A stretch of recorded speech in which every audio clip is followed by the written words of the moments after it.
उड़ीसा प्रदेश Congress committee सभापति श्रीजुक्त भक्तचरण दास आह्वान क्रमे आसंता काली जुलाई 17 तारीख गुरुवार दिन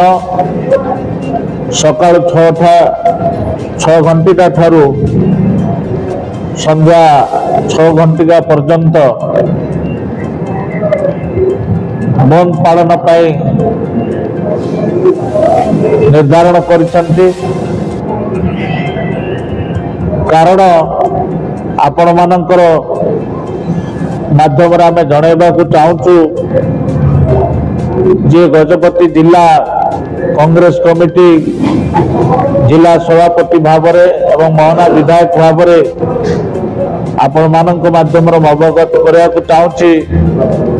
समस्त ओडिशा बंद को सफल करने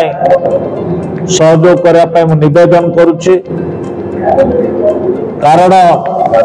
एफएम कॉलेज छात्री सोमश्री जो